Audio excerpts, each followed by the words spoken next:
Shalom, pemirsa yang diberkati Tuhan. Sebelum kita membaca akan bagian sabda kebenaran firman Tuhan, mari kita berdoa meminta tuntunan Roh Kudus. Kita berdoa.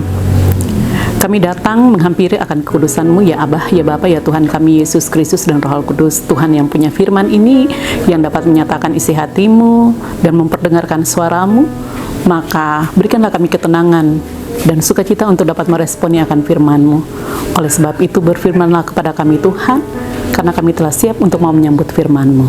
Amin. Pembacaan firman Tuhan terambil dari 1 Yohanes pasal 2 ayatnya yang ke-6, mengatakan kepada kita, siapa yang mengatakan bahwa ia tinggal di dalam Dia, ia wajib hidup sama seperti Kristus telah hidup. Demikian sabda kebenaran firman Tuhan.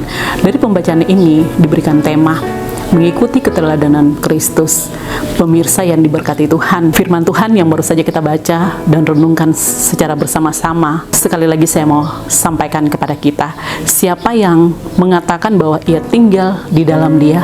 Sekarang menjadi satu pertanyaan, apakah kita sekalian sudah tinggal di dalam Dia? Dia itu Allah melalui Yesus Kristus dan Roh Kudus. Kalau kita semua mengatakan kalau kita tinggal di dalam Dia, maka kita harus menunjukkan ciri-ciri menjadi kehidupan yang mengerti, memahami apa maunya Tuhan di dalam kehidupannya saya dan pemirsa sekalian, supaya kita diarahkan oleh Kristus untuk kita memperoleh kehidupan yang kekal apabila kita mau tinggal di dalam Dia.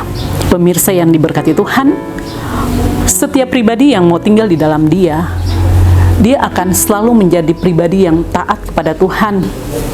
Karena ketaatannya, ia memahami, ia mengerti atas pengajaran Kristus dalam kehidupannya dengan melakukan kasih. Itu berarti dia percaya punya iman yang kokoh dan teguh di hadapan Tuhan, dengan tidak bimbang, tidak pelimpang, tetapi tetap percaya bahwa Allah itu adalah sumber jawaban yang pasti, dan tetap dia mengikuti jejak Kristus walaupun adanya tantangan, rintangan, cobaan yang datang silih berganti, tetapi Kristus dinomorsatukan atas kepercayaannya bahwa Allah sanggup dan mampu menyelesaikan setiap persoalan-persoalan kehidupannya, bahkan kehidupannya yang tetap merendahkan diri di hadapan Allah maupun juga kepada sesama. Karena itulah yang Kristus tunjukkan, kerendahan hati yang Allah inginkan, minta di dalam kehidupan saya dan pemirsa sekalian. Pemirsa yang diberkati Tuhan, kalau hidup yang mau tinggal di dalam Tuhan, penyerahan diri sepenuhnya di hadapan Tuhan, dengan tidak lagi memikirkan dan memandang atau melihat kembali kehidupan yang berbaur dengan hal-hal duniawi, tetapi ia tinggal di dalam dunia. Ia mengerti bahwa ia jangan sama atau menyerupai seperti dunia, tetapi ia harus berusaha untuk bagaimana ia dapat menunjukkan buah-buah roh kepada sesama maupun juga kepada Allah yang Allah inginkan di dalam kehidupan kita, serta dalam menyatakan kasih yang sesungguhnya tanpa ada kemunafikan dan kebencian dan lain sebagainya, tetapi kasih yang tulus, kasih yang murni, kasih yang tidak menuntut balas, kasih yang dia berikan dengan sungguh-sungguh. Pemirsa yang diberkati Tuhan, maka ikutilah jejak langkah Kristus yang sebagai contoh dan teladan dalam kehidupan saya dan pemirsa. Karena contoh keteladanan Kristus membawa hidup bagi saya dan pemirsa.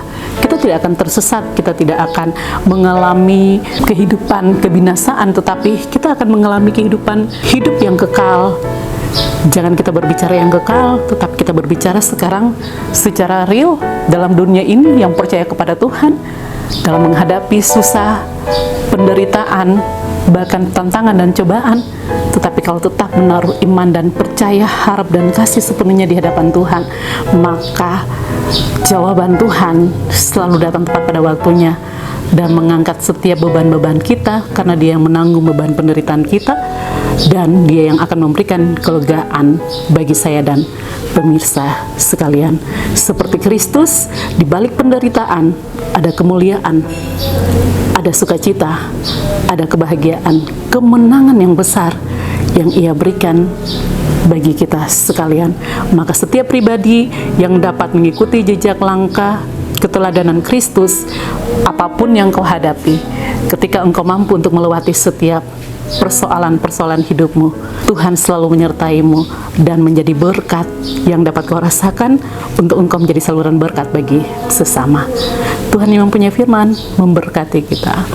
Amin. Mari kita berdoa. Bapa, terima kasih Tuhan Yesus Kristus, Kau begitu baik dan ajaib dalam kehidupan kami. Ajarilah kami untuk tetap taat dan setia untuk mengikuti jejak langkah-Mu, karena Engkau adalah keteladanan kami. Engkaulah Tuhan kami yang dapat memberikan kami kelegaan. Terima kasih Bapa, inilah doa kami. Amin. Shalom, Tuhan Yesus memberkati.